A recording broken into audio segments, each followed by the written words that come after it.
Hello hi everyone. So ఈరోజు వచ్చేసి topic మనకి ఇంటర్నేషనల్గా క్రూడ్ ఆయిల్ ప్రైజెస్ అన్నీ తగ్గిపోతున్నాయి, కానీ ఇండియాలో మాత్రం పెట్రోల్ డీజిల్ ప్రైజెస్ మాత్రం తగ్గడం లేదు, పెరుగుతున్నాయి, రివర్స్ అవుతుంది.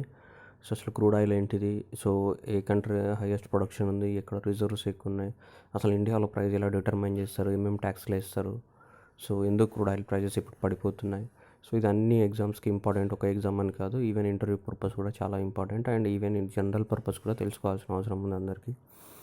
Right, let us discuss at crude oil prices. Crude oil, so crude oil అనేది ఒక ఫాజిల్ ఫ్యూల్ అంటే ఏవైతే మన చనిపోయిన డెడ్ బాడీస్ ఏవైతే ఉన్నాయో ఆర్గానిజమ్స్ అవన్నీ కూడా డిపాజిట్ అయిపోయి కొన్ని సంవత్సరాల తర్వాత డీకంపోజిషన్కి వెళ్ళిపోయి అవన్నీ కూడా హైడ్రోకార్బన్స్ లాగా తయారవుతాయి అనమాట. డెడ్ బాడీస్ ఆఫ్ ఇవి జనరల్గా ఆల్గే కానీ లేదంటే హ్యూమన్ డెడ్ బాడీస్ కానీ ఏవైనా ఫైటో ప్లాంక్టన్స్ కానీ నెక్టాన్స్ కానీ ఇవి చాలా వరకు ఏవైతే సముద్ర జీవులు ఉన్నాయో వాటి ద్వారా. అందుకోసం వీటిని ఏమంటాం మనం, ఫాజిల్ ఫ్యూల్స్ అని చెప్తూ ఉంటాం. సో అట్లాగే వీటిని ఏమంటున్నాం, నాన్ రెన్యూవబుల్ ఎనర్జీ రిసోర్స్ అంటున్నాం. అంటే ఏంటంటే అవి ఫామ్ అవ్వడానికి కొన్ని మిలియన్స్ ఆఫ్ ఇయర్స్ టైం పడుతుంది, నువ్వు వాడుకుంటూ పోయావనుకో అవి తగ్గిపోతూనే ఉంటాయి, కాబట్టి ఇది నాన్ రెన్యూవబుల్ ఎనర్జీ రిసోర్సెస్ అంటాం. మరి మనకి గోల్డ్ అంటే 99 ప్యూరిటీ అని ఇలా మన వస్తువులు ఉంటే 1 kg 2 kgs అని కొలుస్తాం. అట్లనే క్రూడ్ ఆయిల్ని కూడా ఒక మెజర్మెంట్ ఉంది. Crude oils are measured in the barrels. Crude ఆయిల్ని ఎలా కొలుస్తారంటే బ్యారెల్స్లో కొలుస్తారు. 1 barrel ఈక్వల్ టు 159 లీటర్స్ అనమాట. 1 barrel equal to 159 litres. So ఇక్కడ మనం చూస్తే అది ఒక రాక్ అనమాట. Rock will have the different layers. అంటే జనరల్గా ఇది అన్ని టైప్ ఆఫ్ ద రాక్స్లో ఉండవు. రాక్స్ అనేవి మనకు 3 types ఆఫ్ ద రాక్స్ ఉంటాయి: igneous rocks, sedimentary rocks and metamorphic rocks. కానీ ఈ ఫాజిల్ ఫ్యూల్స్ అనేది మనకి సెడిమెంటరీ రాక్స్లో మాత్రం దొరుకుతాయి. ఎందుకంటే you must know the process of the formation of the sedimentary rocks. అదంతా జాగ్రఫీలో వస్తుంది, మీరు చూసుకోవచ్చు, ఎప్పుడైనా రిఫర్ చేసుకోండి. సో సెడిమెంటరీ రాక్స్లో అన్ని సెడిమెంట్స్ డిపాజిట్ అవుతాయి. ఆ సెడిమెంట్స్లో ఈ ఫాజిల్స్ కూడా వన్ ఆఫ్ ద సెడిమెంట్ అనమాట. ఆ సెడిమెంట్స్ అనేవి డిపాజిట్ అయిపోయి అట్లాగే హైడ్రోకార్బన్స్లా కన్వర్ట్ అయిపోతాయి మనకి. ఇక్కడ మనం చూస్తే లేయర్స్ కనిపిస్తున్నాయి, 3 layers. పైన లేయర్లో గ్యాస్ కనిపిస్తుంది, గ్యాస్ వెల్ అని, తర్వాత కింద ఆయిల్ వెల్ అని, తర్వాత డ్రై హోల్ అని, కింద సాల్ట్ వాటర్ ఇవన్నీ కనిపిస్తున్నాయి. అంటే గ్యాస్కి లైట్ వెయిట్ ఉంటుంది కాబట్టి టాప్లో అది అక్యుములేట్ అయ్యింది. సో అంటే డెన్సిటీ తక్కువ ఉంటుంది, లో డెన్సిటీ. అండ్ ఆయిల్ అనేది కింద ఉంది, హై డెన్సిటీ. అండ్ దాని కింద సాల్ట్ వాటర్ ఇంకా హై డెన్సిటీ ఉంటుంది కాబట్టి కింద అక్యుములేట్ అయిపోయింది అనమాట 3 layer ఫామ్లో. ఫస్ట్ లేయర్లో గ్యాస్ ఉంటుంది, సెకండ్ లేయర్ ఆయిల్ ఉంది, థర్డ్ లేయర్లో మనకి ఏముంది, సాల్ట్ వాటర్ అనేది ఉందన్నమాట. ఈ విధంగా ఇంటర్నల్గా రాయిలో ఇలా మనకి ఉంటాయన్నమాట లోపల. ఇక్కడ చూస్తే మనకి ఆయిల్ వెల్, మనం పైనుంచి ఆయిల్ వెల్ని మనం ఏం చేస్తున్నాం, డ్రిల్ చేసి కింద నుంచి తీస్తున్నాం. ఇక్కడ కింద చూస్తే మనకి షేల్ గ్యాస్ అని కనిపిస్తుంది, ఈ పైప్. సో ఇది కొత్తగా 2012లో షేల్ గ్యాస్ అనేది ఒకటి డిస్కవరీ చేశారు అమెరికాలో. దట్ ఈస్ మోస్ట్లీ టెక్సాస్ కానీ, నార్థన్ డకోటా కానీ, లేదంటే అలాస్కా రీజియన్స్ కానీ, ఈ అన్ని ప్రాంతాలలో ఎక్కువ మొత్తంలో ఈ షేల్ గ్యాస్ని డిస్కవరీ చేసినారు అనమాట అమెరికాలో. సో ఈ షేల్ గ్యాస్ అంటే ఏంటిదంటే ఏవైతే సెడిమెంటరీ రాక్స్ ఉంటాయో, రాక్స్ మధ్యన లేయర్స్ ఉంటాయో, ఆ లేయర్స్ మధ్యన గ్యాస్ స్టోర్ అయి ఉంటుంది. రాక్స్లో ఉన్న లేయర్స్ మధ్యన గ్యాస్ స్టోర్ అయి ఉంటుంది. ఆ గ్యాస్ని మనం షేల్ గ్యాస్ అని పిలుస్తున్నాం అనమాట, ఆ షేల్ గ్యాస్. సో ఈ షేల్ గ్యాస్ అనేది ప్రపంచంలోనే ఎక్కువ మొత్తంలో అమెరికాలో డిస్కవరీ చేయడం జరిగింది 2012 సంవత్సరంలో. టెక్సాస్ కానీ, నార్థన్ డకోటా కానీ, అలాస్కా రీజన్స్ లోపల. అందుకోసం ఏమైపోయిందంటే ప్రపంచం లోపల షేల్ గ్యాస్ డిస్కవరీ చేసి వాళ్ళు షేల్ గ్యాస్ ఎక్స్ట్రాక్షన్ స్టార్ట్ చేసినారు అమెరికా వాళ్ళు. దాని ద్వారా అమెరికా ఏమైపోయిందంటే one of the largest importer of the oil. So ప్రపంచంలోనే one of the largest importer of the oil లోపల చైనా, యూఎస్ఏ రెండు టాప్ అనమాట. సో అట్లాంటిది యూఎస్ఏ ఏం చేసిందంటే ఆయిల్ ఇంపోర్ట్నే ఆపేసింది. ఎందుకంటే వాళ్ళ దేశంలోనే కొత్త గ్యాస్ డిస్కవరీ జరిగింది కాబట్టి, వాళ్ళ దేశంలోనే రిజర్వ్స్ అవైలబిలిటీ ఉన్నాయి కాబట్టి, సౌదీ అరేబియా నుంచి కానీ, ఈ ఇరాక్ నుంచి కానీ, లేదంటే మిగతా గల్ఫ్ కంట్రీస్ నుంచి ఏం చేసిందంటే ఇంపోర్ట్ ఆపేసింది. ఇంపోర్ట్ ఆపేసినప్పుడు ఏమవుతుంది, డిమాండ్ తగ్గిపోయింది. సింపుల్ లాజిక్, డిమాండ్ తగ్గిపోయింది. ఎందుకంటే ఒకప్పుడు అమెరికా డిమాండ్ చేసుకునేదంతా వాళ్ళ దేశంలోనే దొరుకుతుంది కాబట్టి డిమాండ్ తగ్గిపోయింది, సప్లై పెరిగింది, డిమాండ్ తగ్గిపోయింది. అప్పుడు ఆయిల్ ప్రైజెస్ ఏమవుతాయి, తగ్గిపోతాయి. అది 2014 సంవత్సరం నుంచి అదే గ్రాడ్యువల్గా జరుగుతూ వస్తుంది మనకి. దాని గురించి ఫర్దర్ డీటెయిల్గా మాట్లాడదాం మళ్ళీ. షేల్ గ్యాస్ డిస్కవరీ అమెరికాలో. అయితే మనకి గోల్డ్ మెజర్మెంట్లో చూసినప్పుడు 99 ప్యూరిటీ అని, లేక 92% ఆఫ్ ద ప్యూరిటీ అని, ఇలా రకరకాల ప్యూరిటీస్ తోటి మనం గోల్డ్ని కొలుస్తూ ఉంటారు. అట్లాగే మరి క్రూడ్ ఆయిల్లో కూడా ఇంప్యూరిటీస్ ఉంటాయి, దానికి కూడా ఒక మెజర్మెంట్ ఉంటుంది. ప్రపంచంలో ఎక్కువ మొత్తంలో యూజ్ చేసేది బ్రెంట్ క్రూడ్ ఆయిల్ అనమాట. అది బ్రెంట్ క్రూడ్ ఆయిల్ అనేది ఏంటిది, ఒక type of measurement. 2/3 of the world ఈ బ్రెంట్ క్రూడ్ ఆయిల్ అనే స్టాండర్డ్నే వాడతారు. ఇది ఎక్కడి నుంచి తీస్తారంటే మనకు నార్త్ సీ నుంచి తీస్తాం. ఎందుకంటే ఇది light and sweet oil. And light అంటే ఏంటంటే లో డెన్సిటీ ఉంటుంది, అంటే ఈజీగా మొబైల్ అవుతుంది అనమాట. లో విస్కాసిటీ తక్కువ ఉంటుంది, ఈజీగా మూవ్మెంట్ ఉంటుంది అనమాట, లో డెన్సిటీ. అండ్ స్వీట్ అంటే ఏంటిదంటే లెస్ సల్ఫర్ కంటెంట్ ఉంటుంది. ఎక్కువ సల్ఫర్ కంటెంట్ ఉంటే దాని టేస్ట్ మారిపోతుంది అనమాట. ఇది లైట్ అంటే ఈజీగా మొబైల్ అవుతుంది, ప్లస్ తక్కువ పర్సెంట్లో సల్ఫర్ కంటెంట్ ఉంది కాబట్టి దీన్ని స్వీట్ ఆయిల్ అంటాం. అంటే ప్రపంచంలో ఇదే highest purity of the crude oil అనమాట. మనకి ఏ crude oil? Brent crude oil. ఎక్కడి నుంచి తీస్తాం? నార్త్ సీ నుంచి తీస్తాం అనమాట. ఇది ఒకసారి సివిల్ సర్వీసెస్ ఎగ్జామ్లో ఆల్రెడీ అడిగి ఉన్నాడు. బ్రెంట్ క్రూడ్ ఆయిల్ అనేది ఏ సీ నుంచి తీస్తాం మనకి? ఇది నార్త్ సీ కనిపిస్తుంది మనకి. నార్వే ఒక సైడ్ ఉంది, దానికి యూకే ఒక సైడ్ ఉంది, డెన్మార్క్, నెదర్లాండ్స్, ఈ 4 కంట్రీస్ మధ్యలో ఉన్నది. UK, Norway, Denmark, Netherlands, right. France కూడా కొంచెం బార్డర్, బెల్జియం, ఈ అన్నిట్ల మధ్యన మనకు ఉంది. ఈ మధ్యలో ఉన్న నార్త్ సీ, ఇక్కడ నుంచి తీస్తున్నారనమాట. ఇది Brent crude oil which is the highest purified form. చాలా purified, light and sweet oil అనమాట. దాన్ని బ్రెంట్ క్రూడ్ ఆయిల్ అంటాం. ఆ బ్రెంట్ క్రూడ్ ఆయిల్ ఒక బ్యారెల్ ఎంత ఉంటుంది? 159 లీటర్స్ అని చెప్పాం మనం. Okay, 159 litres. So right. ప్రపంచంలో ఏ దేశంలో ఎక్కువగా ఆయిల్ రిజర్వ్స్ ఉన్నాయని చూస్తే మనకి రిజర్వ్స్, మనం ప్రొడక్షన్ గురించి మాట్లాడితే రిజర్వ్స్ అంటే వాటిని ఎక్స్ట్రాక్ట్ చేయాలి, అప్పుడే ప్రొడక్షన్ జరుగుతుంది. Reserves Venezuela followed by the Saudi Arabia. మేజర్గా ఈ 2 కంట్రీస్లలో చూస్తే మనకు వెనిజులాలో 300 billion barrels, Saudi Arabia 266 billion barrels అనమాట. సో ఇది ప్రపంచంలో హైయెస్ట్ రిజర్వ్స్. రష్యా అయితే 80 బిలియన్స్ కానీ, సో కెనడా అయితే 169 బిలియన్స్, యూఎస్ అయితే 36 బిలియన్స్ బ్యారెల్, సో కువైట్ 101, ఇలా రకరకాలు ఉన్నాయి. కానీ హైయెస్ట్ అయితే వెనిజులా, సెకండ్ హైయెస్ట్ అయితే సౌదీ అరేబియా. ఈ రిజర్వ్స్ గురించి మాట్లాడుతున్నాం మనం. ఇండియా అయితే చాలా రేర్ అనమాట, చాలా 24th ర్యాంక్లో ఉంటుంది ఇండియా. ప్రొడక్షన్ ప్రపంచానికి ఒక రోజుకి ఎన్ని billion barrels of the crude oil అవసరం అంటే అన్ని దేశాలు కలుపుకుంటే ప్రపంచానికి ఒక రోజు ప్రపంచంలో ఉన్న అన్ని వెహికల్స్ మూవడానికి, so IAEA International Atomic Energy Agency ఏదైతే ఉందో వాళ్ళ దాని ప్రకారము సో మనకి 1 బిలియన్ బ్యారెల్స్ పర్ డే కావాలి. ఒక రోజుకి 1 బిలియన్ బ్యారెల్స్ కావాలి. 1 బ్యారెల్ అంటే ఎంత? 159 లీటర్స్. అలా 1 బిలియన్ బ్యారెల్స్ పర్ డే కావాలి. అయితే ఇక్కడ డిమాండ్ చూద్దాం. ఇండియా డిమాండ్ ఎంత ఉంది? 5 మిలియన్స్ బ్యారెల్ పర్ డే. ఒక ఇండియాకి ఒక రోజుకి 5 మిలియన్స్ బ్యారెల్ పర్ డే కావాలి. యూఎస్ఏకి 20 మిలియన్స్ కావాలి. ఈయూకి, యూరోపియన్ యూనియన్కి 15 మిలియన్స్ కావాలి. చైనాకి 13 మిలియన్ బ్యారెల్స్ కావాలన్నమాట. సో ఇది వాళ్ళ డిమాండ్. మరి ప్రొడక్షన్ ఎలా ఉందో చూద్దాం. సో ప్రొడక్షన్లో యూఎస్ఏ అనేది ఒక రోజుకి 17 million barrels per day production చేస్తుంది. యూఎస్ఏ ఒక రోజుకి. Saudi Arabia 12 millions per day. Russia అనేది 14 మిలియన్స్ పర్ డే. కెనడా అనేది 5 మిలియన్స్ పర్ డే. సో వీళ్ళు టాపెస్ట్ ప్రొడ్యూసర్స్ అనమాట. హైయెస్ట్ రిజర్వ్స్ ఎక్కడ ఉన్నాయి? వెనిజులాలో ఉన్నాయి. హైయెస్ట్ డిమాండ్ ఎవరికి ఉంది? యూఎస్ఏకి ఉంది. హైయెస్ట్ ప్రొడ్యూసర్ ఎవరు? యూఎస్ఏనే 17 millions barrel per day produce చేస్తూ ఉంది. సౌదీ అరేబియా 12, రష్యా 14, కెనడా అనేది 15.2 బిలియన్స్ అని ప్రొడ్యూషన్ చేస్తుంది అనమాట. ఇది ఇంపార్టెంట్ క్వశ్చన్స్ ఎగ్జామ్ పర్పస్లో. అయితే సో ఈ ఆయిల్ ప్రొడ్యూసింగ్ కంట్రీస్ అని ఏం చేశాయంటే ఒక ఆర్గనైజేషన్ ఫామ్ చేసినాయి. దాని పేరు OPEC, OPEC, OPEC, organisation for petroleum exporting countries. Organisation for petroleum export countries 1960లో ఫామ్ చేసినాయి అనమాట. సో ఇది దీని హెడ్ క్వార్టర్ వచ్చేసి మనకి వియన్నా, ఆస్ట్రియాలో ఉంది. ఇది చాలాసార్లు ఎగ్జామ్లో రిపీటెడ్ క్వశ్చన్. దీని హెడ్ క్వార్టర్ వియన్నా, ఆస్ట్రియాలో ఉంది. ఇదేని head quarter OPEC head quarter, organisation for petroleum exporting countries అని. దీంట్లో 14 కంట్రీస్ ఉండే, ఇప్పుడు 13 అయినాయి. దీంట్లో ఖతార్ వెళ్ళిపోయింది. ఇక్కడ మనకు డయాగ్రామ్లో ఖతార్ కనిపిస్తుంది కానీ ఖతార్ లేదు ఇప్పుడు. సో ఓన్లీ 13 కంట్రీస్ ఉన్నాయన్నమాట వీళ్ళు OPEC. ఈ OPECకి లీడర్ ఎవరంటే సౌదీ అరేబియా. సౌదీ అరేబియా అనేది OPEC కంట్రీస్ అన్నింటిలో లీడ్ చేస్తారు అనమాట. అంటే OPEC కంట్రీస్ అంతా కూడా అగ్రిమెంట్ కదా సరే, మన ఈ సంవత్సరం ఇంతే ప్రొడ్యూస్ చేయాలి. వీళ్ళు ఎక్కువ ప్రొడ్యూస్ చేసినాయి అనుకో, సప్లై బాగా పెరిగిపోయి ఏమైతే ప్రైజెస్ తగ్గిపోతాయి. అందుకోసం ఏం చేస్తారంటే ఈ ప్రతి కంట్రీకి ఒక కోటా ఉంటుంది. ఒక రోజుకి మీరు ఇంతే ప్రొడ్యూస్ చేయాలి, ఒక సంవత్సరానికి మీరు ఇంతే ప్రొడ్యూస్ చేయాలి, ఇంతకన్నా ప్రొడ్యూస్ చేయకూడదని వీళ్ళకు కోటా ఉంటుంది. ఎందుకంటే ప్రతి కంట్రీ వాళ్ళు ఇష్టం ఉన్నట్టు ఆయిల్ ప్రొడ్యూస్ చేసినాయి అనుకోండి, అప్పుడు ఏమైతే సప్లై పెరిగిపోయి డిమాండ్ తగ్గిపోయి ప్రైజెస్ పడిపోతాయి. వీళ్ళకి లాస్ జరుగుతుంది, ఎవరికి? ప్రొడ్యూసింగ్ కంట్రీస్కి. అందుకోసం వీళ్ళు ఏం చేస్తారంటే ప్రతి కంట్రీకి ఒక లిమిట్ ఉంటుంది. ఇంతే ప్రొడ్యూస్ చేయాలి మీరు ఈ సంవత్సరానికి, ఒక రోజుకి ఇంత ప్రొడ్యూస్ చేయాలని లిమిట్ ఉంటుంది అనమాట. సో అలా అది organization for petroleum exporting countries, right. ఇది మనకి యూఎస్ఏ మ్యాప్ ఇక్కడ కనిపిస్తుంది. ఆ ఎల్లో కలర్ డాట్ స్పాట్స్ ఏమున్నాయి అయితే అవన్నీ కూడా షేల్ గ్యాస్ అనమాట. షేల్ గ్యాస్ డిస్కవరీస్ యూఎస్ఏలో జరుగుతున్నాయి. అయితే ఈ షేల్ గ్యాస్ డిస్కవరీ జరిగితే ఇంపోర్ట్ ఆపేసిందని మనం చెప్పాము సౌదీ అరేబియా ఈ కంట్రీస్ నుంచి, రైట్. ఇప్పుడు నెక్స్ట్ చూస్తే ఈ ఆర్గనైజేషన్ ఫర్ పెట్రోలియం ఎక్స్పోర్టింగ్ కంట్రీస్లో 13 కంట్రీస్ ఉన్నాయి ఇప్పుడు. దానికి లీడర్ వచ్చేసి సౌదీ అరేబియా.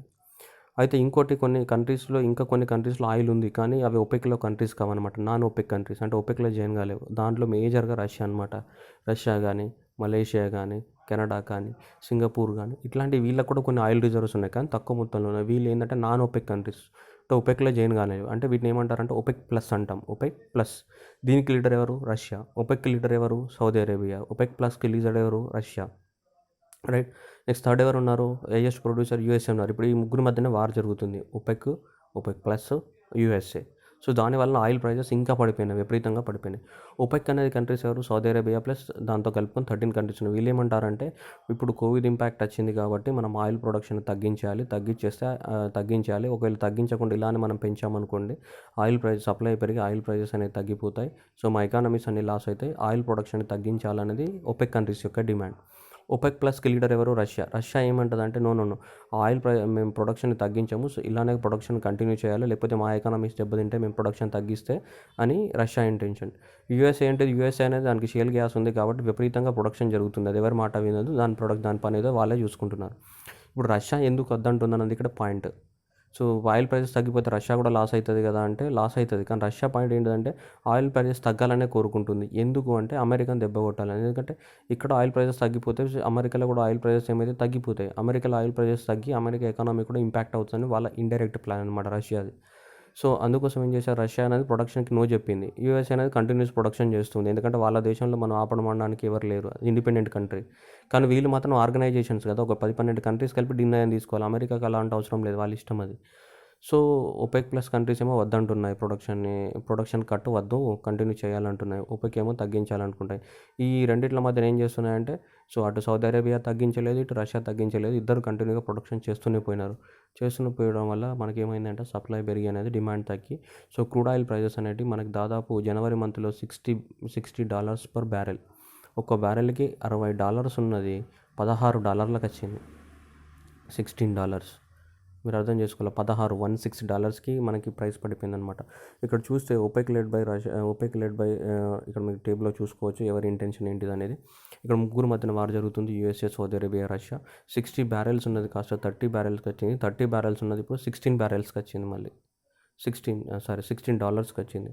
సో అది మనకి ఇప్పుడు $16 పడిపోయింది అనమాట ఈ ముగ్గురి మధ్యన యుద్ధం వలన, రైట్. ఇప్పుడు యాక్చువల్గా ఇప్పుడు వాళ్ళు ప్రొడక్షన్ చేసినా కానీ ప్రాబ్లం ఏంటిదంటే ప్రొడక్షన్ చేస్తూనే ఉన్నారు, ఇప్పుడు అంతా కూడా లాక్డౌన్ ఉంది, అదంతా ఏదో స్టోర్ చేయాలి. సో వాళ్ళ కంట్రీస్ దగ్గర స్టోర్ చేయడానికి కూడా ఇప్పుడు కెపాసిటీ లేదు. సో అది ఇప్పుడు ప్రాబ్లం వాళ్ళకి, రైట్. ఇప్పుడు ఒకవేళ ఇండియా అనేది ఆయిల్ ఇంపోర్ట్ చేసుకుంది అనుకుందాం, వేరే కంట్రీ నుంచి ఇండియా అనేది ఆయిల్ ఇంపోర్ట్ చేసుకుంటే దాన్ని ఎలా క్యాలిక్యులేట్ చేస్తారో చూద్దాం. ఇప్పుడు ఇంటర్నేషనల్ ప్రైస్ జనవరి 2020లో ఎంత ఉంది, మార్చ్ 14th రోజు ఎంత ఉందో చూద్దాం మనం. జనవరి 2020లో $67 పర్ బ్యారెల్ ఉంటే 14th మ్యాచ్కి వచ్చేసరికి మనకు $35 పర్ బ్యారెల్ అయ్యింది. అయితే మనం డాలర్స్ పెట్టి కొనుక్కోవాలి కాబట్టి ఎక్స్చేంజ్ రేట్ అనమాట, ఒక డాలర్కి మన రూపీ ఎక్స్చేంజ్ రేట్ ఎంత ఉంది, $71 ఉంది. సో అదే మార్చ్ 14th రోజు $73 ఉంది.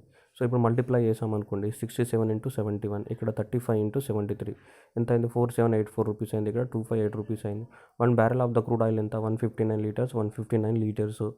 అటు క్రూడ్ ఆయిల్ ఇప్పుడు ఒక లీటర్కి ఎంత పడుతుంది, $30 పర్ లీటర్, ఇక్కడైతే $16 per litre, $16 per litre. So అది అనమాట. సో అంటే 30 పర్ లీటర్ రూపీస్ ఉన్న దాన్ని $16 పర్ లీటర్కి పడిపోయింది అనమాట. ఇప్పుడు అంటే మనకి ఇంటర్నేషనల్గా మన క్రూడ్ ఆయిల్ అనేది $16 లీటర్ వస్తుంది. ఎందుకంటే అది $60 ఉన్నది కాబట్టి $30 వచ్చింది, $30 నుంచి $25 కూడా పడిపోయింది. మన ఒక 2 days $25 కూడా వచ్చింది ఒక బ్యారెల్ ధర. సో కాబట్టి ఇక్కడ మనకి ఏంటిదంటే 67 నుంచి 35కి వచ్చింది ఇంటర్నేషనల్ ప్రైస్. అది మొత్తం మనం క్యాలిక్యులేట్ చేసుకుంటే ఇండియాలో కూడా పడిపోవాలి. ఇండియా కొనుక్కుంటే ఇంటర్నేషనల్ నుంచి ఒక లీటర్కి $30 పేమెంట్ చేసి కొనుక్కునే మనకి $16 పే చేస్తే సరిపోతుంది. ఏనాడు, మార్చ్ 14th ఆఫ్ 2020 రోజు.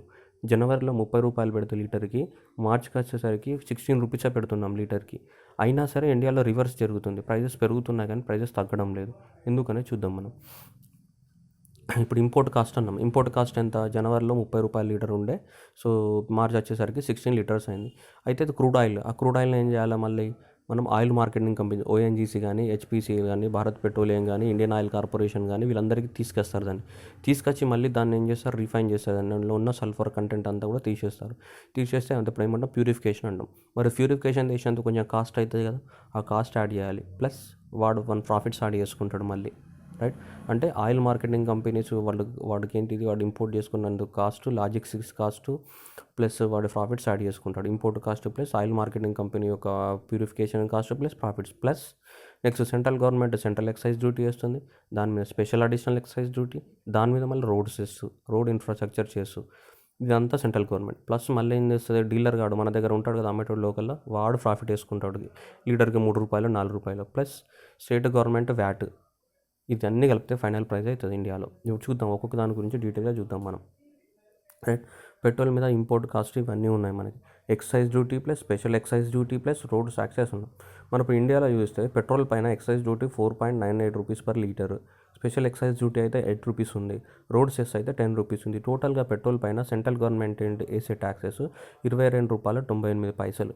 డీజిల్ పైన అయితే excise duty 4.83 rupees and special excise duty అయితే 4 రూపీస్, రోడ్ సెస్ అయితే 10 రూపీస్, 18.83 రూపీస్ అనమాట మనకి ఇప్పుడు. అంటే పెట్రోల్ పైన కేవలం సెంట్రల్ గవర్నమెంట్ వేసే ట్యాక్స్ 22.98 రూపీస్ అంటే 23 రూపీస్. అదే డీజిల్ పైన అయితే 18.83 రూపీస్ అంటే 19 రూపీస్ అనుకోవచ్చు మనం. 23 రూపీస్ 19 రూపీస్ అనేది కేవలం మనకి ఏమున్నాయి ట్యాక్సెస్ మాత్రమే, ఎవరి సెంట్రల్ గవర్నమెంట్ కలిపే ట్యాక్సెస్ మాత్రమే. ఇంకా అవి ఓన్లీ గవర్నమెంట్. అంటే 2014లో మోదీ గవర్నమెంట్ వచ్చినప్పుడు ట్యాక్సెస్ ఎంత ఉండే అంటే ఒక లీటర్కి 9 రూపాయల 48 పైసలే ట్యాక్సెస్ పడేటివి. ఇప్పుడు చూస్తే 23 రూపాయలకి వచ్చింది పెట్రోల్ పైన. డీజిల్ పైన 2014లో మోదీ గవర్నమెంట్ వచ్చినప్పుడు 3 రూపాయల 50 పైసలు ఉంటే ఇప్పుడు 19 రూపాయలకి వచ్చింది ట్యాక్సెస్. అంటే మీరు అర్థం చేసుకోవచ్చు ఈ 6 సంవత్సరాల దాంట్లో ట్యాక్సెస్ గవర్నమెంట్ ఎంత పెంచింది పెట్రోల్ డీజిల్ పైన అనేది. అంటే ఇంటర్నేషనల్ ఏమో రివర్స్ అయింది. ఇంటర్నేషనల్ ఏమో ప్రైజెస్ పడిపోతూనే ఉన్నాయి 2014 నుంచి. మీరు 2014లో మోదీ గవర్నమెంట్ వచ్చినప్పుడు $100 ఉండేది ఒక బ్యారెల్కి. ఆ తర్వాత $50కి $60కి వచ్చేసింది. అంటే ఆల్మోస్ట్ 50% డౌన్ అయింది. 2014 నుంచి కూడా ప్రైస్ డౌన్ అవుతూనే ఉంది. అయినా ఇండియాలో మాత్రం ట్యాక్సెస్ ఏమైనా 3 రూపాయలు 3.5 నుంచి 19 రూపాయలకి, 9 రూపాయల నుంచి 23 రూపాయలకు పెంచారు పెట్రోల్ పైన ఈ ట్యాక్సెస్ ఇలా వేస్తూ. ఇది కాకుండా మొన్న మళ్ళీ March 14 రోజు మళ్ళీ గవర్నమెంట్ ఏం చేసిందంటే ఫైనాన్స్ యాక్ట్ని మాడిఫై చేస్తామని చెప్పి ఒక కొత్త బిల్ పెట్టింది మళ్ళీ. దాని ప్రకారం ఏంటిదంటే మనకు పెట్రోల్ పైన 3 ట్యాక్సెస్ ఉన్నాయి. ఏది excise duty, special excise duty, road infrastructure cess అని 3 వేస్తున్నారు. 3 పైన అవి 3 కలుపుకుంటే ఎంత అయింది 22.98 రూపీస్ అయిపోయింది. ఆల్మోస్ట్ 23 రూపీస్ అయిపోయింది. ద పెట్రోల్ పైన మనకి ఇప్పుడు ఎంత ఉంది అంటే స్పెషల్ ఎక్సైజ్ డ్యూటీ వేరు, స్పెషల్ ఎక్సైజ్ డ్యూటీ వేరు. Excise duty plus special excise duty petrol పైన ఎంత ఉందంటే 8 రూపీస్ ఉంది, డీజిల్ పైన 4 రూపీస్ ఉంది ప్రజెంట్. కానీ దాన్ని ఎంతవరకు పెంచుకోవచ్చు అంటే మ్యాక్సిమం 10 రూపీస్ వరకు పెంచుకోవచ్చు పెట్రోల్ పైన. డీజిల్ పైన మ్యాక్సిమం 4 రూపీస్ వరకే పెంచుకోవచ్చు.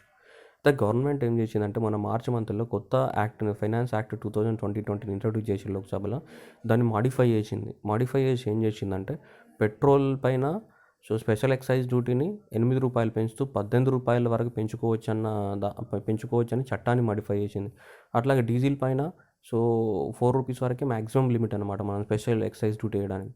దానికి ప్లస్ 8 రూపీస్ యాడ్ చేసి 12 రూపీస్ వరకు పెంచుకోవచ్చు అని ప్లాన్ చేసినారు. అంటే పెట్రోల్ పైన 8 రూపీస్ పెంచి 18 రూపాయల వరకు వేసుకోవచ్చు, ఇది special excise duty. And diesel పైన 8 రూపాయలు పెంచి 12 రూపాయలకు చేసినారు. అంటే అడిషనల్గా 8 రూపీస్ పెంచినారు. ఏది special excise duty. Present special excise duty ఎంత ఉంది 4 రూపీస్ 8 రూపీస్. మ్యాక్సిమం లిమిట్ ఎంత 10 రూపీస్ 4 రూపీస్. ఆ 10 రూపీస్ లిమిట్ని 18 రూపాయలకి, 4 రూపీస్ లిమిట్ని 12 రూపాయలకు పెంచేసి, అంటే ఇప్పుడు పెంచలేదు ఫ్యూచర్లో పెంచుతారంట. అంటే ఏంటిది ఇప్పుడు 4 రూపీస్ 8 రూపీసే ఉంది, దాన్ని ఎంత పెంచుకోవడానికి ఛాన్స్ ఉంది 18 రూపాయల వరకు పెంచుకోవచ్చు. ఇక్కడ 4 రూపీస్ ఉంది డీజిల్ పైన స్పెషల్ ఎక్సైజ్ డ్యూటీ, దాన్ని ఎంతకి 12 రూపీస్కి పెంచుకోవడానికి ఛాన్స్ ఉందన్నమాట. అంటే పెట్రోల్ పైన ఎక్సైజ్ డ్యూటీ ఉంటుంది, ప్లస్ స్పెషల్ ఎక్సైజ్ డ్యూటీ ఉంటుంది, ప్లస్ రోడ్ ఇన్ఫ్రాస్ట్రక్చర్ సెస్ ఉంది ఇప్పుడు ఇండియాలో. అంటే ఆ రోడ్ ఇన్ఫ్రాస్ట్రక్చర్ సెస్ ఏంటిదంటే రోడ్డు కన్స్ట్రక్షన్ కోసం వాడుతూ ఉంటారు అన్నమాట. ఇవన్నీ కాకుండా ప్లస్ స్టేట్ వ్యాట్ ఉంటుంది మళ్ళీ. ప్రతి స్టేట్ గవర్నమెంట్ ఒక్కొక్క వ్యాట్ వేస్తుంది అనమాట. ఏముంటుంది ఇప్పుడు excise duty, special excise duty, road infrastructure cess, అక్కడికే పెట్రోల్కి 23 రూపాయలు అయినాయి. 23 రూపాయలు ప్లస్ మళ్ళీ ఆ రాష్ట్ర ప్రభుత్వం వాళ్ళ రాష్ట్రాలలో మళ్ళీ వ్యాట్ వేస్తుంది. ఒక్కొక్క రాష్ట్రంలో 30%, 35%, 36%, ఒక్కొక్క రాష్ట్రంలో ఒక్కో టైప్ ఆఫ్ వ్యాట్ ఉంది. ఇప్పుడు ఢిల్లీలో ప్రైస్ చూద్దాం. క్రూడ్ ఆయిల్ అనేది మనం March 14 రోజు క్యాలిక్యులేట్. March 14 రోజు ఇంటర్నేషనల్ ఎంత ఉంది మనం చూసాం 16 రూపీస్ పర్ లీటర్. ఇప్పుడు మార్జిన్ ఫర్ ద ఓఎంసీ అంటే ఆయిల్ మార్కెటింగ్ కంపెనీస్ అనేది వాళ్ళు ప్యూరిఫికేషన్ అవన్నీ చేస్తారు కదా, 12 రూపీస్ పర్ లీటర్ అయింది అనుకుందాం కాస్ట్. సెంట్రల్ గవర్నమెంట్ ఇంత కొంచెం excise duty, special excise duty, road cess మొత్తం కలిపి ఎంత 23 రూపాయలు ట్యాక్సెస్ అయినాయి. 3 కలిపాం 16 రూపాయలు, 12 రూపాయలు, 22 రూపాయలు అయిపోయిందా. Next commission for the petrol diesels ఒక 3 రూపీస్ 55 పర్ లీటర్ వేసుకున్నాడు, రైట్. సో మొత్తం 55 రూపాయలు అయింది. ఇప్పుడు బిఫోర్ వ్యాట్ లేకుండానే 55 రూపాయలు. మళ్ళీ స్టేట్ గవర్నమెంట్ వ్యాట్ వేస్తుంది ఎంత 14 రూపాయలు 86 పైసలు. సో మొత్తం 69 రూపాయల 87 పైసలు అయింది మనకి దీంట్లో. ఇప్పుడు ఆలోచిద్దాం మనం 69 రూపాయల 87 పైసలు అయితే దాంట్లో అసలు ఒరిజినల్ పెట్రోల్ కాస్ట్ ఎంత 16 రూపాయలు, ప్యూరిఫికేషన్కి 12 రూపాయలు. అంటే సింపుల్గా చెప్పాలంటే 29 రూపాయలు మాత్రమే పెట్రోల్కైనా కాస్ట్, మిగతాదంతా ఏముంది ట్యాక్సే. అంటే దాదాపు మనకి 69 రూపాయల 87 పైసలలో 54% ట్యాక్సే ఉంది. అంటే మనకు సామెత ఉంటుంది కదా చారానా కోడికి బారానా మసాలా అని. అంటే కోడి చిన్నది కానీ అది చిన్న కోడికి ఇంత పెద్ద మసాలా పెడుతున్నాం. ఇట్లా అట్లా పెట్రోల్ ప్రైస్ ఏమో 30 రూపీస్ ఉంటే దానిపైన 70% అనేది మనకి ట్యాక్సెసే ఉన్నాయి. దాంట్లో 54% అంటే 37.84 రూపీస్ అనేది ఓన్లీ ట్యాక్స్. 54% 100లో అంటే దాని కాస్ట్ 46%. కానీ ట్యాక్సెస్ 54% కడుతున్నాం. ఇది ఇండియాలో ఉన్న సిచ్యువేషన్. దాంతో పైగా మళ్ళీ స్పెషల్ ఎక్సైజ్ డ్యూటీని 18 రూపాయలకి పెట్రోల్ పైన, డీజిల్ పైన 12 రూపాయలకు పెంచుకోవడానికి ఛాన్స్ ఇచ్చినారు మళ్ళీ. అంటే మాడిఫై చేసుకున్నారు చట్టాన్ని. ఇంతకీ చట్టాన్ని మాడిఫై చేసుకున్నారు. ఫ్యూచర్లో పెంచుతారంట. ప్రస్తుతానికైతే 8 రూపాయలు 4 రూపాయలు ఉంది. దాన్ని 18 రూపాయల వరకు పెంచుకోవచ్చు వాళ్ళు. డీజిల్ పైన అయితే 12 రూపాయల వరకు పెంచుకోవచ్చు. సో ఇది ఇండియాలో జరుగుతున్న స్టోరీ. అంటే మరి మనం ఒకటి ఆలోచించాల్సింది ఏంటిదంటే ఇక్కడ 2014లో 9.48 రూపీస్ పర్ లీటర్ ఉన్న ట్యాక్సెస్ 2020కి వచ్చేసరికి 23 రూపాయలు అయినాయి పెట్రోల్ పైన. డీజిల్ పైన 3 రూపాయల 50 పైసలు ఉన్న ట్యాక్సెస్ ఇప్పుడు 2020కి వచ్చేసరికి 18 రూపాయలు అయినాయి. కానీ ఇంటర్నేషనల్గా చూస్తే ఏమైనాయి, $100 ఉన్నది $60కి వచ్చింది, $60 ఉన్నది $30కి వచ్చింది ఇంటర్నేషనల్గా గత 6 సంవత్సరాలలో. ఇంటర్నేషనల్గా ప్రైజెస్ పడిపోతున్నాయి, కానీ డొమెస్టికల్గానేమో ప్రైజెస్ పెరుగుతున్నాయి. ఎందుకు? ఈ గవర్నమెంట్ అనేది ఈ రెవెన్యూ కోసం. మేము రెవెన్యూలో ఇంటర్నేషనల్గా ప్రైజెస్ తగ్గిపోయి ఇక్కడ ప్రైజెస్ తగ్గించారనుకో గవర్నమెంట్కి వచ్చే రెవెన్యూ అంతా పడిపోతుంది.